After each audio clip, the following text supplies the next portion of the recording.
Good afternoon, everybody. Before we begin, I just want to mention a report that was released by the Census Bureau yesterday about what happened to wages during the last decade. It revealed that between 2001 and 2009, the incomes of middle-class families fell by almost 5%. I want to repeat that. Between 2001 and 2009, the incomes of middle-class families fell by 5%.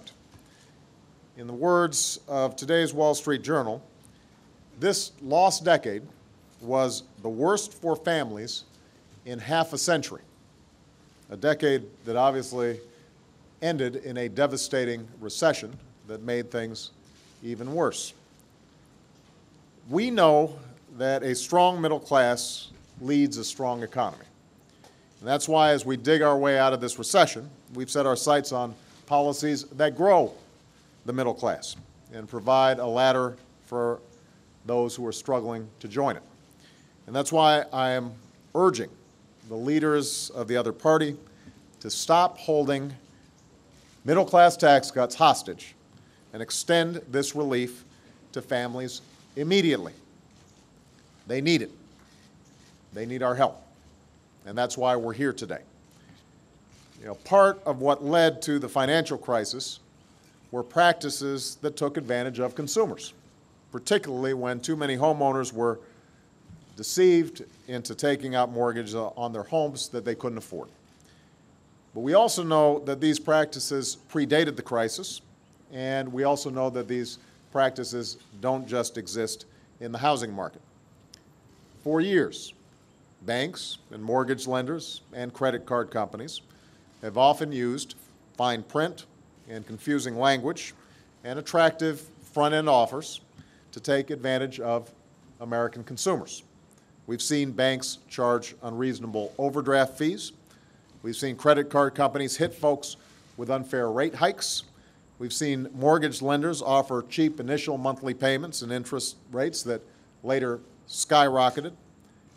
All this has cost middle-class families billions of dollars, tens of billions of dollars, that they could have used to pay the bills or make the mortgage or send their kids to college.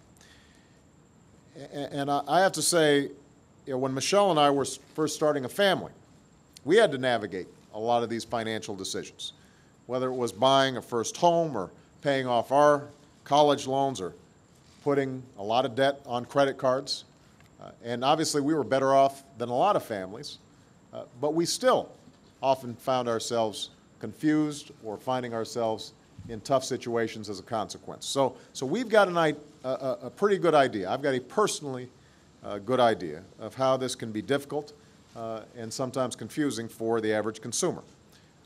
And that's partly why, even when I was still in the U.S. Senate, I took such a great interest in the work of the woman standing next to me. I have known Elizabeth Warren since law school. She's a native of Oklahoma. She's a janitor's daughter who has become one of the country's fiercest advocates for the middle class. She has seen financial struggles and foreclosures affect her own family.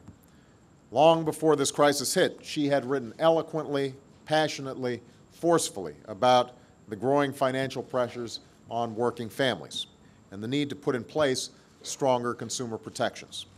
And 3 years ago, she came up with an idea for a new independent agency that would have one simple overriding mission: standing up for consumers and middle-class families.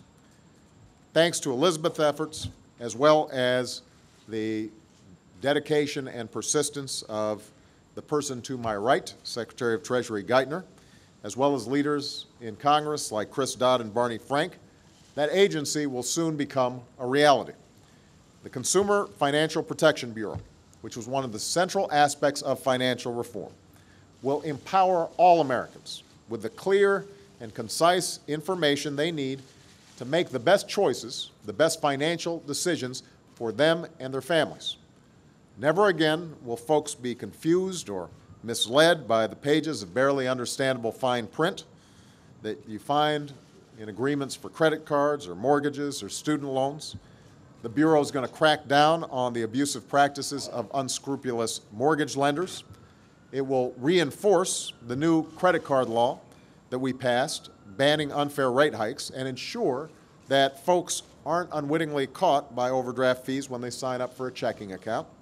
It'll give students who take out college loans clear information and make sure that lenders don't game the system. And it will ensure that every American receives a free credit score if they are denied a loan or insurance because of that score. Basically, the Consumer Financial Protection Bureau will be a watchdog for the American consumer, charged with enforcing the toughest financial protections in history. Now, getting this agency off the ground will be an enormously important task, a task that can't wait. And that task is something that I've asked Elizabeth to take on. Secretary Geithner and I both agree that Elizabeth is the best person to stand this agency up. She was the architect behind the idea for a consumer watchdog, so it only makes sense that she should be the architect working with Secretary of Treasury Geithner in standing up the agency. She will help oversee all aspects of the Bureau's creation, from staff recruitment to designing policy initiatives to future decisions about the agency. She will have direct access to me and to Secretary Geithner, and she will oversee a staff at the Treasury Department that has already begun to work on this task. She will also play a pivotal role in helping me determine who the best choice is for director of the Bureau. And given the importance of these economic issues, I also want Elizabeth to have a role as a White House advisor, as well as advisor to Secretary Geithner on consumer issues. Elizabeth understands what I strongly believe, that a strong, growing economy begins with a strong and thriving middle class. And that means every American has to get a fair shake in their financial dealings. For years, financial companies have been able to spend millions of dollars on their own watchdog, lobbyists who look out for their interests and fight for their priorities. That's their right. But from now on, consumers will also have a powerful watchdog, a tough, independent watchdog whose job it is to stand up for their financial interests, for their family's future. And I'm proud that we got this done, and I'm equally proud that Elizabeth Warren will be helping to make her original vision a reality. So we are extremely proud of you, Elizabeth. Good luck. Thank you, Mr. President. Thank you. Thank you. Tim? Thank you.